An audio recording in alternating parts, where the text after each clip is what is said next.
안녕하십니까. 2020년 청소년 상담사 2급 시험에 출제되었던 상담연구 방법론의 기초 후반부 문제풀이 들어갑니다. 12문제인데요. 39번에서부터 마지막 50번 문제까지 되겠습니다. 앞에 있는 문제보다는 좀 더 수월하다 이렇게 말씀을 앞에서 드렸는데 실제적으로 여러분들이 앞에서 했던 것들 중에서 좀 어려운 지문들도 있었고 좀 생각해야 되는 것들, 외워야 하는 것들도 있었습니다. 자, 여기에서는 좀 편하게 여러분들이 볼 수 있는 문제들이 많으니까 그것을 잘 고려해서 학습해 주시면 됩니다. 가겠습니다. 상담 연구입니다. 주제 탐구인데요.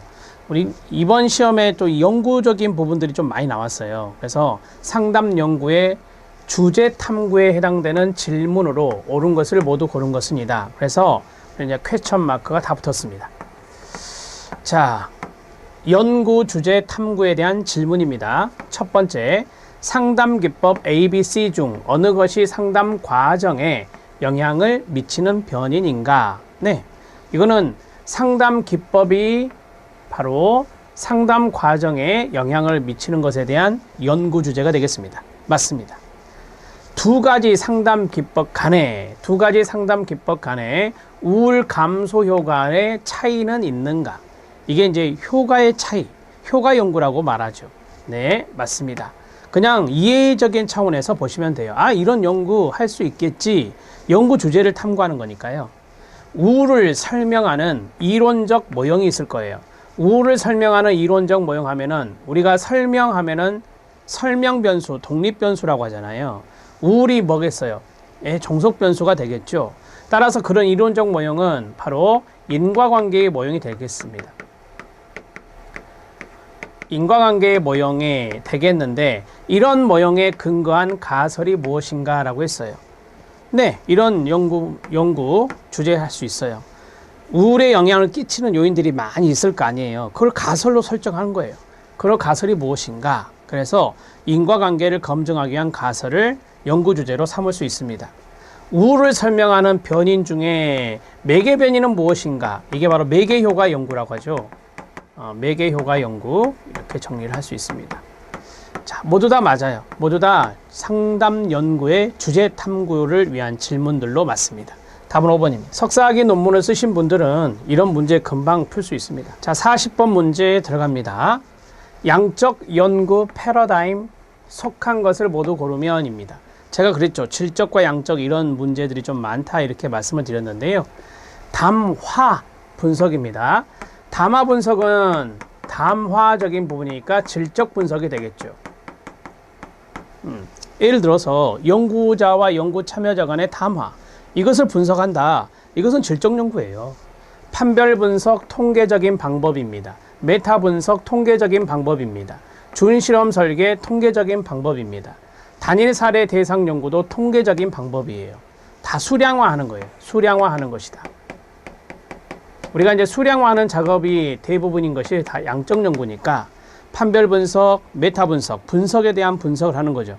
이제까지의 연구들을 다시 한 번 더 분석해 보는 것, 이런 것들이 바로 메타 분석입니다. 연구 논문에 많고요. 이 메타 분석을 하면 다 수치화, 수량화되어서 나옵니다. 준실험 설계, 의사, 유사 실험 설계라고도 하죠. 그 다음에 단일 사례 연구 설계, 이것도 표적 행동의 빈도를 수량화해서 보는 겁니다. 니은, 디귿, 리을, 미음, 답은 4번이 됩니다. 깊이 있게 공부하실 필요 없어요. 그냥 단어를 보고 양이냐 질이냐 그것을 구분만 하시면 됩니다. 담화 분석은 대화를 분석하여 화자의 숨은 의도를 드러내는 질적 연구의 방법이다. 이게 담화 분석의 개념이라고 해설에 나와 있습니다. 41번 문제는 이게 중요한 단어죠. 과학으로서의 상담학입니다. 옳은 것을 모두 고른 것은입니다. 자, 과학의 특징들이 나올 거예요. 자, 경험적 검증 가능성을 강조할까요? 네, 경험적으로 검증 가능해야 과학이라고 말할 수 있습니다. 그 다음에 조사를 하든 실험을 하든 관찰을 하든 과학적인 증거를 수집해야 됩니까? 네, 이걸 자료 수집이라고 하죠. 자, 그 다음에 디귿입니다. 합리적이고 체계적인 분석을 통해 얻게 된 연구 결과는 반복 검증하지 않는다? 아니죠. 반복 검증합니다. 반복 검증합니다. 연구자의 주관적인 동기가 다르더라도 연구 과정이 같으면 연구 결과가 같게 나온다. 표준화된 방법을 써서 반복해서 연구를 우리가 쭉 해오고 있죠. 자, 이러한 것들을 우리가 연역법이라고 합니다. 자, 연역법은 선행 연구를 바탕으로 가설을 설정하고 그것을 검증하는 절차를 밟습니다. 그러니까 반복 검증이라고 말할 수 있어요. 선행 연구에 의한 것이니까. 오케이. 연구 과정에서 과학적 증거를 수립할 때 합리적, 체계적 방법을 사용한다라고 했습니다. 앞에서 말씀드렸습니다. 연구 과정에서 수집한 다양한 자료를 과학적인 방법을 적용해서 분석을 하는 겁니다. 이것을 우리가 자료 분석이라고 하죠. 자료 분석이라고 합니다. 자, 정리가 됐고요. 기역, 니은, 디귿, 리을, 미음에서 디귿 빼고 기역, 니은, 리을, 미음이 맞습니다. 과학으로서의 상담학 답은 3번입니다. 41번 문제 해결했고요. 41번 문제 해설을 보시면 실력 따지기의 과학적 연구의 특징이 나옵니다. 과학적 연구의 특징에서 그 큰 타이틀만 읽어볼게요. 논리적이다, 결정론적이다, 일반적인 것을 추구한다, 간결한 것을 추구한다, 구체적이다, 경험적으로 검증 가능하다, 추정 가능하다, 연구 과정이 같으면 결론이 같아요. 그래서 같은 결론을 얻어야 된다라고 하는 것, 앞에서 반복 검증한다 이렇게 말씀드렸어요. 효용성을 추구한다. 효용의 추구는 과학적 이론들이 진리인가 진리가 아닌가를 따지기보다는 과학적 이론이 우리의 주변 세계를 이해하는 데 얼마나 유용한가 이런 것을 가지고 평가하는 것입니다. 효용성을 추구하는 것이 과학입니다. 이렇게 정리할 수 있습니다. 자, 42번 문제 들어가도록 하겠습니다. 42번 문제는 연구 논문 작성입니다. 일반적인 내용인데 옳은 것을 고른 것은입니다. 자, 우리가 이제 연구 논문에서 연구 방법을 쓰는 난이 있고 초록을 쓰는 난이 있어요. 연구 결과가 있고요. 자, 그러면 연구 논문 작성에서 우리가 서론, 본론, 결론 이런 식으로 하잖아요. 서론의 연구의 목적 및 필요성, 그 다음에 연구 문제 이런 걸 씁니다. 자, 그리고 이제 본론에는 우리가 이제 가설이라든지 그 다음에 이론적 배경, 가설, 연구 방법들 이런 것들 쭉 집어넣잖아요. 자, 그 다음에 결론에는 아시는 대로 결론 및 요약, 논의 및 재현 이런 것들이 들어갑니다. 연구의 한계도 되게 결론 부분에 많이 쓰고요. 자, 그러면 하나씩 해볼게요. 연구 방법에는 연구 대상 들어가야 되고요. 자료 수집 방법 들어가야 되고요. 도구, 촉도가 되죠. 촉도. 예, 들어가고요. 분석 방법도 들어갑니다. 맞습니다. 연구 방법에는 이런 것들을 구체적으로 쓰는 거예요. 자, 초록에는 연구 목적과 연구 결과만을 요약해서 제시한다? 아니죠. 아니죠. 초록에는 전반적인 것이 다 들어가는 거예요. 초록에서는 전반적인 것이 다 들어갑니다. 전반적인 내용 요약입니다. 전반적인 내용을 요약한다. 이렇게 보시면 됩니다. 연구 목적도 쓰고 연구 결과도 쓰지만 그 안에 있는 연구 방법들 이런 것도 당연히 써야 됩니다. 그 다음에 기존 연구의 분석 결과표를 연구 결과에 제시한다. 왜 기존 연구 것을 넣습니까? 본인의 연구 분석, 그러니까 이제까지 연구자가 자료를 수집하고 분석했던 그 결과를 연구 결과에 넣는 거지 기존 연구를 넣는 게 아니잖아요. 자, 기존 연구의 분석 결과표까지 집어들 필요는 없어요. 기존 연구에 대한 부분은 앞에 있는 이론적 배경에서 선행 연구 부분에 넣는 것이고, 그 다음에 질적 연구의 결과를 표나 그림으로 제시할 수 있어요. 되게 근거 이론이 그래요.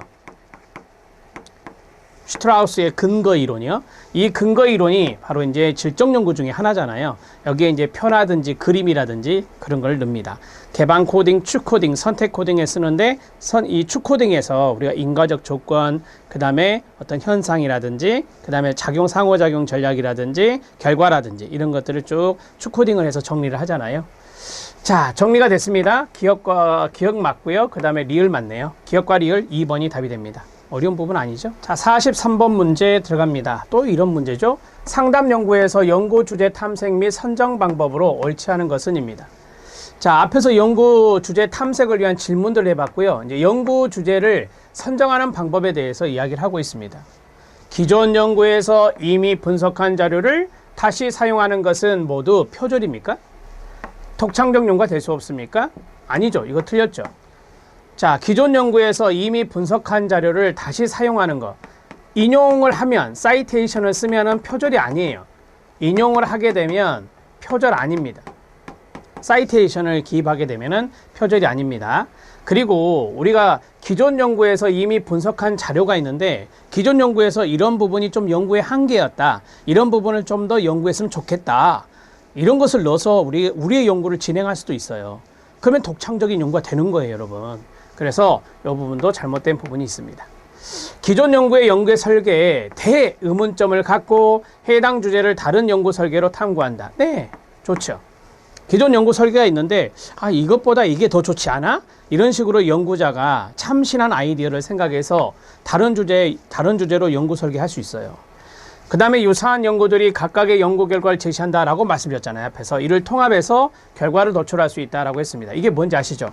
오케이, 통합해서 하는 거. 메타 분석. 메타 분석이 바로 이런 거다라고 말씀을 드렸어요. 메타 분석. 연구 동향에 대한 거나 이런 것도 여기에 들어가겠죠. 이론적인 모형을 검증하기 위해서 실증적 자료 수집해서 분석한다. 네, 맞습니다.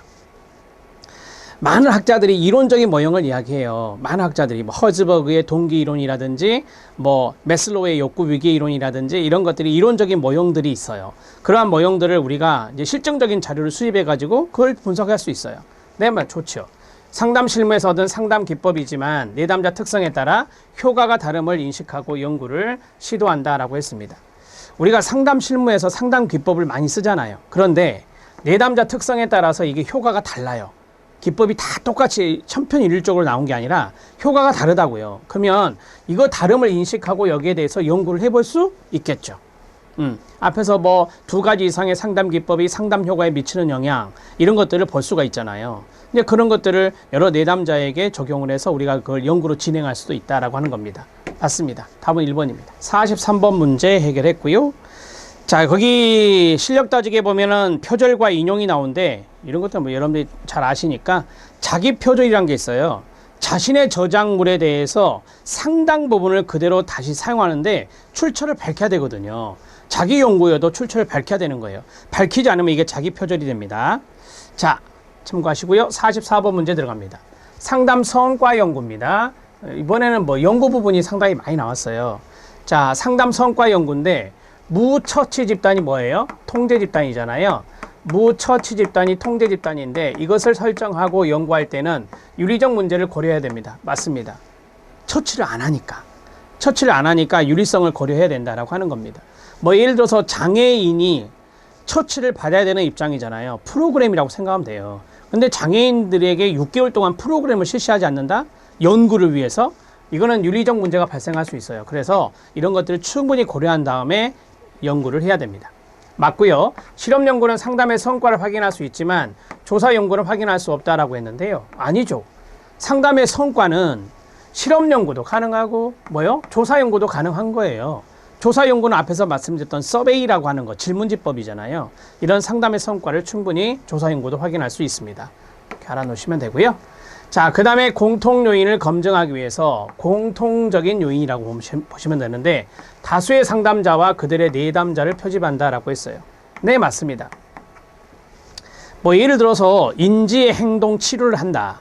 인간 중심 치료를 한다라고 합시다. 그러면 다수의 상담자들이 있고 그들의 내담자들이 있을 거 아니에요. 그 사람들에게 어떤 자료를 수집해가지고 공통적인 요인을 찾아낼 수 있겠죠. 맞습니다. 작업 동맹이란 거 알고 계시죠? 이것은 상담 성과를 예측하는 중요한 변인 중에 하나입니다. 쉽게 말씀드리면 작업 동맹이 잘 이루어질수록 성과가 좋다라고 하는 거. 이런 것들은 우리가 충분히 예상할 수 있죠. 자, 처치의 결과를 반복 측정하려고 할 때 일정 기간을 두고 시점별 동일한 측정 도구를 사용한다라고 했습니다. 자, 우리가 이제 처치의 결과를 반복 측정하고자 할 때 일정한 기간을 두고 시점별 동일한 측정 도구를 사용한다. 이게 이제 유사실험 설계에서의 시계열 설계예요. 시계열 설계다. 이렇게 말할 수 있어요. 자, 이거를 우리가 이제 단순 시계열로 해볼게요. 단순 시계열로 실험식을 써보면, 단순 시계열 설계를 실험식으로 써보면, 자, 반복 측정한다고 그랬잖아요. 처치의 결과를. 그러면 우리가 사전 검사를 해요. 단순 시계열이니까 실험 집단만 있는 거죠. 실험 집단만 있는 거고, 자, 실험식은 사전 검사, 사전 검사, 사전 검사. 3회 반복을 해요. 자, 앞에 반복을 했어요. 그 다음에 이제 처치. 이게 처치예요. 자, 처치를 가했어요. 이제 사후검사.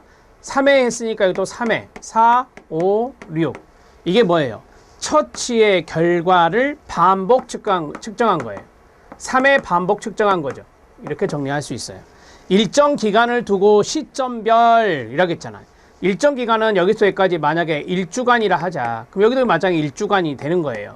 그래서 1주간에 3번 측정, 1주간에 3번 측정하는 거예요. 이게 사전, 이게 사후가 되는 거죠. 자, 그리고 동일 측정 도구를 사용한다. 여기서 검사하고 여기서 검사한 것을 측정도가 달라지면 안 돼요. 동일 측정 도구를 사용한다. 동일 측정 도구를 사용한다. 이런 것들이 시계열 설계거든요. 아, 이런 시계열 설계를 해볼 수 있죠. 상담 성과 연구에서. 이게 상담 프로그램. 이게 바로 뭐다? 이 두 개의 차이가 성과. 이렇게 말할 수 있잖아요. 답은 2번입니다. 이렇게 정리하시면 됩니다. 어렵지 않죠? 자, 하나씩 설명해 드리고 있으니까 잘 알아두시고요. 여기 실력 따지기에 있는 해프너의 상담 연구 전략 6가지가 있는데 이건 참고하셔도 됩니다. 45번 문제 들어갑니다. 45번 문제 별표. 분산 분석에 관한 가정과 특징으로 옳지 않은 것은입니다. 제가 앞에서 말씀드렸던 거 생각나십니까? 첫 번째, 각 집단의 모집단 분산이 같아야 된다. 등분산성이죠. 등분산성. 등분산 검정은 레벤 검정으로 많이 하죠. 레벤 검정으로 많이 합니다. 자, 그 다음에 각 모집단의 분포가 정규 분포해야 된다라고 했어요. 이게 정규성 검정이죠. 정규성 검정. 콜모그로프, 스미노프 검정을 많이 하죠. 콜모그로프, 스미노프 검정을 정규성 검정 때 많이 합니다. 분산 분석에서 말씀드렸던 대로 종속 변수는 양적 변수여야 됩니다. 왜? 세 집단 이상 간의 차이를 보는 거니까 수량화되어서 나와야 돼요. 결과가. 그 다음에 세 집단 이상의 집단 간 차이를 비교할 때 실시한다. 이게 개념이에요. 분산 분석의 개념. 그래서 이 집단 간 차이가 바로 이제 결과가 되겠죠. 이 결과의 종속 변수는 수량화되어서 나와야 돼요. 그래서 종속 변수는 양적 변수여야 돼요. 종속 변수의 수에 따라 이론 분산 분석, 이론 분산 분석, 3원 분산 분석으로 구분할 수 있다? 아니요. 독립 변수의 수예요. 독립 변수의 수예요. 독립 변수의 수가 하나면 이론 분산 분석, 2개면 이론 분산 분석 이런 식으로 정리하시면 돼요. 독립 변수 수에 따라서 나누어진다. 이렇게 알아두시면 되겠습니다. 자, 우리가 이제 뭐 예를 하나 들어보면 이온 분산 분석을 해볼게요. 이온 배치 분산 분석이라고 해요. 정확히. 이온 배치 분산 분석이라 하는데 제가 이제 사례 하나를 적어 드릴게요. 이온이니까 독립 변수가 2개라는 거예요. 그러면 수입이라고 하는 것이 있어요. 성별이라고 하는 것이 있어요. 자, 종속 변수, 독립 변수 2개 나왔죠. 자, 여기에 따른 면접에서의 긴장도. 면접에서의 긴장도를 본다. 그러면 수입을 우리가 고소득층, 중산층, 저소득층 3개의 계층으로 나누고 성별을 2로 나누어 봅시다. 그러면 3 곱하기 2, 6 요인이 되는 거예요. 이걸 요인이라고 하거든요. 근데 하나, 둘 이렇게 쓰는 거예요. 이렇게. 독립변수 하나, 둘. 그래서 우리가 이것을 독립변수의 수에 따라서 이원 배치 분산 분석이라고 하는 겁니다. 알았죠? 이게 종속변수가 되겠죠. 앞에가 독립변수가 되고. 이건 사례입니다. 이렇게 알아두시면 돼요. 자, 답은 5번입니다. 종속변수가 아니라 뭐라고요? 독립변수의 수에 따라서 1원 분산, 2원 분산, 3원 분산 이런 식으로 구분할 수 있습니다. 자, 이제 46번 문제 별표 2개. 이런 통계표가 안 나올 리가 없죠. 나옵니다. 근데 이번에는 이거 하나예요. 통계표 문제는 또래관계 유형이 나왔어요. 이게 이거죠. 독립변수. 또래관계 유형이 여러 가지로 나누어지겠죠. 자, 여기에 따른 심리적 특성의 차이를 확인하기 위해 종속변수를 보니까 하나, 둘, 셋, 넷, 5가지가 있어요. 종속변수가 2가지 이상이 되는 것을 다별량 분석이라고 해요. 아노바. 이 아노바에다가 멀티플을 넣어요. 그래서 맨노바라고 이야기합니다. 다별량 분산 분석을. 자, 실시한 결과다 옳지 않은 것은 이다 라고 했어요. 이거는 이제 다음 페이지에 1, 2, 3, 4, 5번 선택지가 있기 때문에 좀 왔다 갔다 해야 됩니다. 먼저 이걸 보시죠. 요 두 가지를 보시면 되는데요. 윌크스 람다라고 있습니다. 윌크스 람다. 윌크스 람다는 종속 변인들의 전체 분산에 대한, 써보세요. 종속 변인이 2개 이상이니까 종속 변수들의 전체 분산에 대한 집단 내 분산의 비율.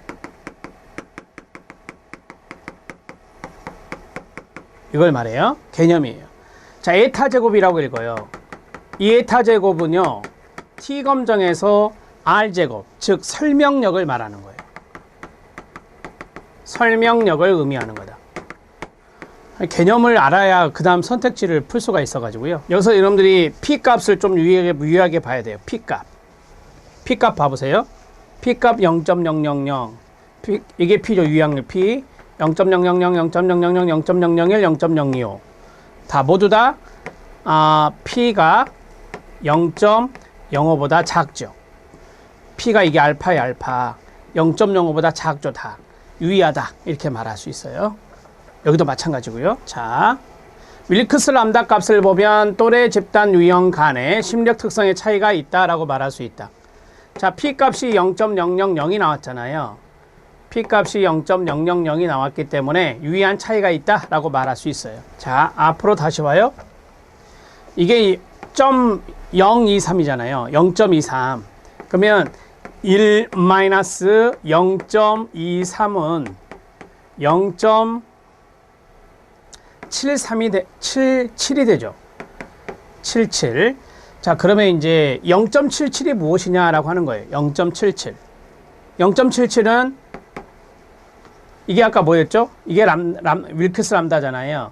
이래서 이거 빼면 집단 간 분산 비율이 돼요. 그러니까 종속 변수의 전체 분산 중에서 집단 간 분산 비율이 돼요. 크죠? 숫자가. 그러니까 집단 간의 분산이 높다라고 할 수 있어요. 집단 간 분산이 높다는 것은 그만큼 집단 간의 차이가 있다. 이렇게 말할 수 있어요. 이건 조금 어렵게 설명한 거고요. 이 p 값을 가르쳐 줬잖아요. p 값을 가르쳐 줬으니까 유의한 차이가 있다. 이렇게 보시면 돼요. 자, 그 다음에 단계적 f 값이 있어요. 이 단계적 f 값이 있거든요. 이 단계적 f 값은 이게 단계적 f 값이에요. 여러분 교재에는 f라고 써져 있습니다. 자, 이 f 값을 보면 종속 변수 간 공별량 효과 검증 전의 값으로 교정을 위한 추가 분석이 필요하다라고 했어요.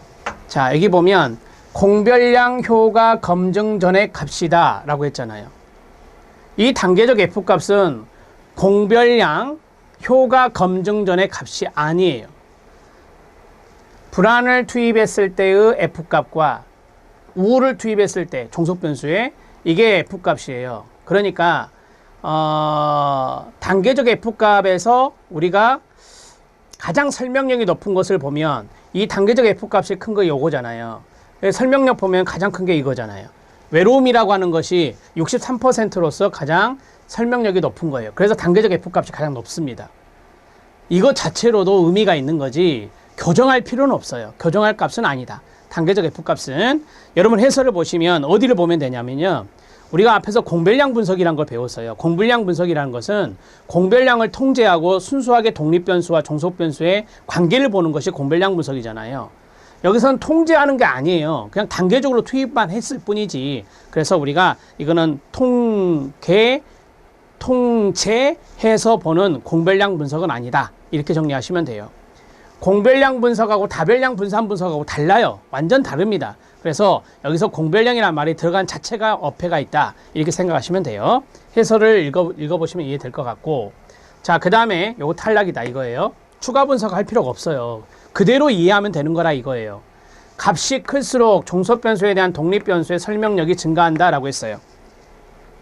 자, 우리가 이제 이 값이 클수록 설명력이 증가한다라고 했는데요. 어디를 말하냐? 죄송합니다. 요걸 말해요. 에타 제곱 값을 말하거든요. 그래서 정확하게 이제 에타 제곱값을 넣어준 게 좋아요. 에타 제곱 이거 쓰거든요. 에타 제곱값이 클수록 설명력이 증가한다. 독립변수가 외로움의 총별량 63%를 설명한다라고 했어요. 자, 독립변수가 바로 요거거든요. 또래관계 유형.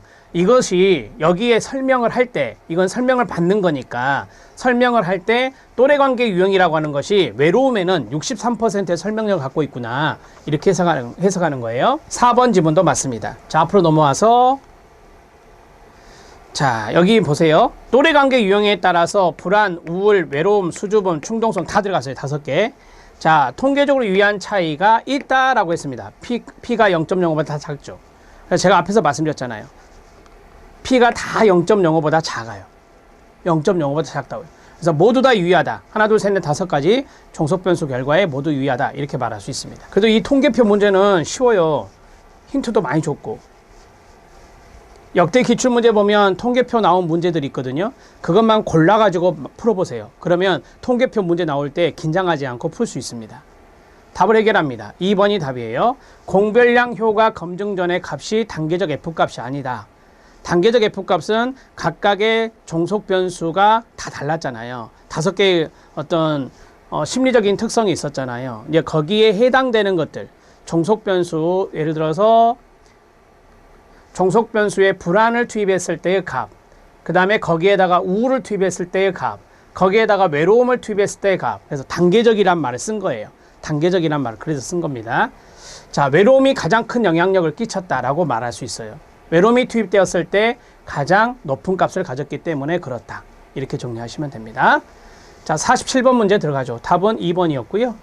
자, 이 문제 연구 사례 문제인데요. 분석 방법은 뭐냐라고 했어요. 이거는 이걸 딱 읽으면서 이게 종단 자료냐 횡단 자료냐를 알면 답이 나와요. 전국 초등학교 4학년 이상 2,000명을 표집해서 6년에 걸쳐서 매년 같은 학생을 대상으로 했어요. 그럼 이건 종단 자료예요. 종단 자료라고요. 6년에 걸쳐서 했기 때문에. 그러면 경로 분석 종단 자료 아니에요. 횡단적 경향 분석도 종단 자료 아니에요. 중다이기 분석 종단 자료 아니에요. 잠재 성장 모형 이게 종단 자료예요. 그래서 암기법이 뭔지 아세요? 종단 분석은 성장 찾아라. 종단 분석이나 종단 자료는 성장을 찾으면 돼요. 그래서 잠재 성장 모형이 답이 됩니다. 계층적 군집 분석도 죄송해요. 이것도 횡단 자료입니다. 일정한 시점에 다 조사한 거. 그런 것들이 여기에 들어가는 거죠. 이 결정적인 힌트가 바로 이게 6년에 걸쳐서 매년 같은 학생을 대상으로 그러니까 처음에 초등학교 4학년 했잖아요. 4학년 2,000명을 표집을 했는데 6년이니까 뭐 4학년부터 1년 잡으면 4학년, 5학년, 6학년, 중학교 1학년, 중학교 2학년, 중학교 3학년 될 때까지 이 아이들이 3학년 될 때까지 학교폭력 경험이나 관련 변이를 조사하여 개인과 집단의 변화 추이와 관련 요인을 영향 분석했다라고 했어요. 이런 것들이 이제 잠재 성장 모형이라 이렇게 말합니다. 그냥 이 사례에서 다른 거 다 내버려 두시고 6년에 걸쳐 종단 자료 성장이 답이지 이렇게 찾아가시는 게 좋아요. 우리 연구방법론의 기초 과목에서는 잠재 성장 모형에 대한 디테일한 것은 1급에 나오는 거예요. 이건 1급 시험에나 나오는 거고 여기까지는 우리가 알아야 돼요. 아, 이런 것은 무슨 분석 방법이 바람직하냐. 답은 4번. 종단 분석은 성장 찾아라. 꼭 외우십시오. 48번 문제 들어갑니다. 연구 방법이 왼쪽에 있고요. 자료 분석 방법이 오른쪽에 있어요. 연결을 하는 문제인데 뭐 이것도 어려운 건 아니에요. 자, 문화기술지라고 돼 있어요. 이거 질적연구인지 아시죠? 질적연구. 연계분석 아니에요. 자, 연계분석은 여러분 해설에 나와요. 간단하게 설명되어 있는데요. 연계분석은 맨 마지막 부분에 보면 서로 다른 두 시스템, 두 체계가 있어요. 이 두 가지를 서로 중개하는 거예요. 연결하는 거죠. 쉽게 말하면. 연결해서 정보를 얻는 방법이 바로 연계분석이다. 이렇게 해요. 이 연계분석을 네트워크 분석이라고도 합니다. 많이 들어보셨을 거예요. 네트워크 분석이라고도 합니다. 자, 문화기술지는 네트워크 분석하지 않습니다. 이 연계분석 네트워크 분석은 양적 분석의 방법이거든요. 자, 근거이론은 인과적 조건 분석. 네, 맞습니다. 근거이론에서 제가 추코딩을 말씀드렸잖아. 추코딩에서 인과적 조건을 파악해야 되거든요. 인과적 조건을 파악해야 돼요. 그래서 인과적 조건 분석은 바로 근거 이론에서 하는 겁니다. 맞습니다. 현상학적인 접근은요, 현상의 본질을 분석하고 기술하는 거 맞습니다. 현상, 그러니까 어떤 생활 경험에 대한 현상, 거기에서 우리가 충분히 거기에 대한 본질을 찾아내고 의미를 뽑아내는 것, 이런 것들이 현상학적 접근이라 하죠. 합의적 컨센슈얼 퀄리티 리서치 CQR이라고 하죠. 이 합의적 질적 분석은 질적 분석과 양적 분석을 같이 하는 건데 이 질적인 부분이 훨씬 더 많이 부각되는 거죠. 그래서 우리가 질적 연구란 말을 뒤에다 쓰는 거예요. 연구자들의 합의에 의해서 이루어지는 것이다 라고 보시면 돼요. 영역 코딩과 중심 개념 코딩, 이런 것들을 합니다. 우리가 이제 그 주제를 뽑아낸다라는 말을 하거든요. 연구 주제를 뽑아낸다. 그래서 주제 영역을 개발하는데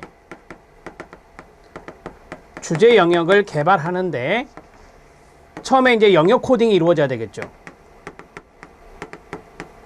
영역 코딩이 이루어지고, 제가 양적인 방법이 있다라고 했잖아요. 코딩 방법을 쓰는 거예요. 자, 그리고 핵심 개념을 뽑아내야 돼요. 이게 이제 중심적이 나온 대로 중심 개념이라고 하는 거예요. 중심 개념 코딩을 하는 거죠. 핵심 개념 코딩에서 이제 영역 코딩을 먼저 하고, 그 다음에 핵심 중심 개념 코딩을 나중에 하는 거예요. 순서가 이렇게 돼요. 자, 이게 이제 합의적 질적 연구에 나오는 거예요. 우리가 이론서에서 합의적 질적 연구 배웠잖아요. 여기에 영역 코딩과 중심 개념 코딩 또는 핵심 개념 코딩을 배웠어요. 자, 그 다음에 이제 여기 내러티브가 나왔어요. 내러티브는 이야기, 스토리예요. 그래서 이야기 중심의 분석을 해야 돼요. 경험에 대한 이야기 중심의 분석을 내러티브 연구에서 하는 겁니다. 문화기술지, 민속지학이라고 하는 문화기술지는 연계 분석과 다르기 때문에 틀렸고, 니은, 디귿, 리을, 미음이 맞네요. 답은 4번입니다. 하실 수 있죠? 49번 문제 들어갑니다. 질적 연구의 타당성입니다. 이거는 매년 나오는 것 같아요. 매년. 질적 연구의 타당성. 진실성과도 연관성이 있죠. 엄격성과도 연관성이 있죠. 이것을 확보하기 위한 전략들이 필요하다. 질적 연구에서는. 질적 연구자의 어떤 자기 성찰이라고 하는 건 진짜 중요한데요. 주관성을 배제할 수 없어서 타당성을 제외한다? 아니죠. 질적 연구의 자기 성찰은 중요해요. 질적 연구자들의 자기 성찰에 의해서 편견을 감소시킬 수 있어요. 편견을 감소시키면 타당도는 높아져요. 타당화된다라고 보시면 돼요. 타당성을 저해하는 게 아니에요. 연구자의 자기 성찰은 중요한 거거든요. 1번 탈락입니다. 다원화, 트라이앵귤레이션. 이거 뭐죠? 삼각 측량법이라고 하잖아요. 다양한 방법을 통해서, 다양한 이론이나 다양한 어떤 방법들을 통해서 우리가 측정하는 건데, 이런 것들은 타당성을 확보한다 이렇게 말씀드렸어요. 다원화와 삼각 측량법은, 측정법은 동의어입니다. 외부 감사가 있어요. 외부 감사 필요하죠? 외부의 전문가나 감수자들이 연구의 과정과 결과를 평가하는 방법이죠. 이러면 질적 연구의 진실성이나 엄격성, 타당도는 높아집니다. 참여자 확인입니다. 연구 참여자에게 체크를 받는 거예요. 참여자 확인을 통해서 분석의 정확성을 검토하고 연구 결과 해석의 타당성을 확보하는 거 좋습니다. 연구 참여자의 체킹이라고 보시면 돼요. 연구 참여자에게 다시 확인받는 거예요. 그 다음에 윤리적 타당성을 확보하기 위해서 연구 주제가 윤리적인 측면과 다양한 목소리를 균형 있게 반영했는지.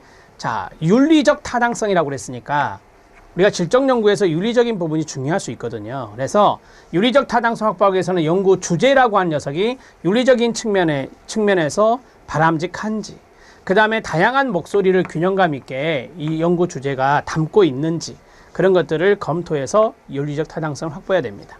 맞습니다. 답은 1번입니다. 여러분들이 시험장 갔을 때 연구자의 자기 성찰은 기본적으로 필요한데 왜 이게 타당성을 제외한다고 하지? 이렇게 해서 문제를 풀었을 것 같아요. 1번으로 바로 답을 체킹했을 것 같습니다. 답은 1번입니다. 자, 연구 윤리 문제가 아직까지 안 나왔죠. 50번 문제는 연구 윤리에 대한 문제입니다. 매번 한 문제씩 나오죠. 옳은 것은입니다. 자, 무기명으로 자료를 수집했어요. 바람직하죠. 연구 참여 동의서를 생략합니까? 받아야 됩니다.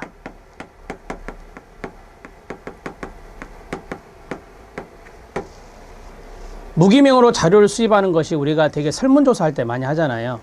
거기에 동의를 받고 우리가 들어가는 것이죠. 사전의 연구 대상과 보호자에게 사전입니다. 연구 참여 기간 동안 가로 중대철알 고리가 있음을 알린다. 이게 기본적으로 이거 알고 있잖아요. 연구하기 전에 중도에 연구 참여 기간 동안에 처리할 수 있습니다. 라고 미리 사전 고지하잖아요. 그렇게 해서 우리가 이제 고지된 자발적으로 고지된 동의를 받잖아요. 이게 맞아요. 자료 수집 기간을 알리고 실험 처치에서 김한 방법이 필요한다. 속인다라고 하는 거죠. 속임수. 자, 이 피험자에게 사후에 설명하지 않습니까? 설명해야 합니다.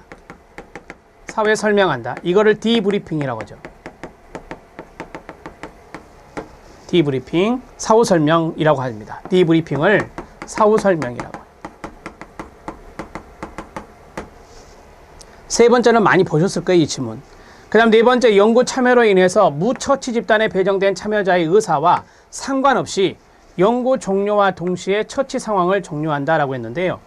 여러분 여기 보면 연구 참여로 인해서 무처치 집단, 통제 집단이거든요.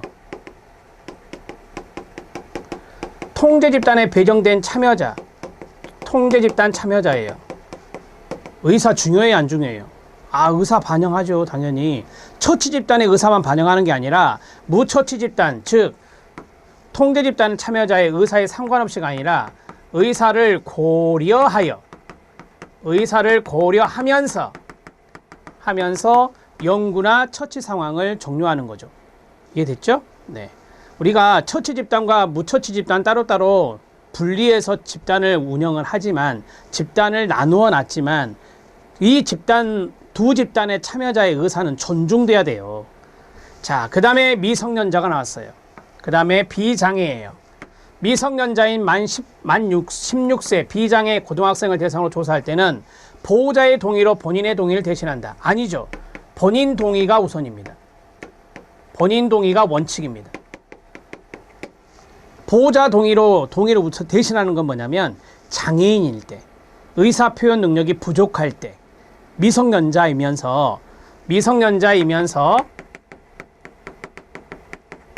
아까 비장애라고 했잖아요. 장애인이다 라고 가정해 볼게요. 이 장애인은 의사 표현 능력이 부족한 장애인인 경우, 이럴 때는 보호자, 후견인, 법정 대리인,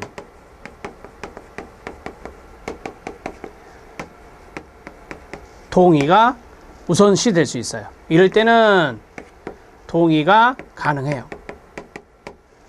근데 비장애 고등학생이라고 했으니까 비장애 고등학생 미성년자인 경우는 본인의 동의가 원칙이다. 이렇게 알아놓으시면 됩니다.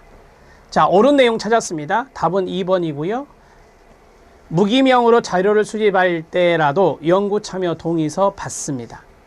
그 다음에 3번, 자료 수집 기간을 알리고 실험 처치에서 기만 방법이 필요할 때, 속임수가 필요할 때, 이럴 때는 피험자에게 디브리핑 과정이 꼭 있어야 됩니다. 사후 설명을 해야 된다라고 하는 것입니다.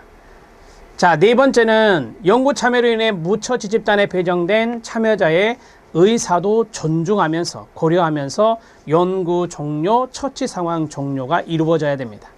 다섯 번째, 미성년자이면서 비장애 학생이라면 본인의 동의를 받는 것이 원칙이다 라고 하는 것을 말씀드리고, 만약에 의사 표현 능력이 부족한 장애인인 경우에, 미성년자이면서 장애인인 경우라면 보호자의 동의, 후견인의 동의, 법정 대리인의 동의가 가능하다. 이렇게 해서 알아두시면 되겠습니다. 답은 2번입니다. 자, 후반부 문제가 좀 더 수월했죠? 전반부 문제가 조금 어려웠고, 자, 이번 2020년도의 문제 상담 연구 방법론의 기초는 말 그대로 기초적인 것들을 많이 물어본 것 같아요. 이렇게 나오면 정말 좋을 것 같아요. 앞으로도. 그러나 이게 약간 어려울 때가 있고 쉬울 때가 있고 그러더라고요. 그래서 여러분들이 어려운 문제도 풀어보셔야 돼요. 그래서 제가 앞에서 말씀드렸잖아요. 기출문제에서 어려운 문제도 많이 나왔으니 그 문제들의 내용들을 꼭 섭렵하십시오. 그 문제들 이상은 잘 나오지 않을 겁니다. 그래서 25문제에서 20개 이상 맞추면 여러분들 성공하신 거거든요. 상담 연구 방법론의 기초 과목에서.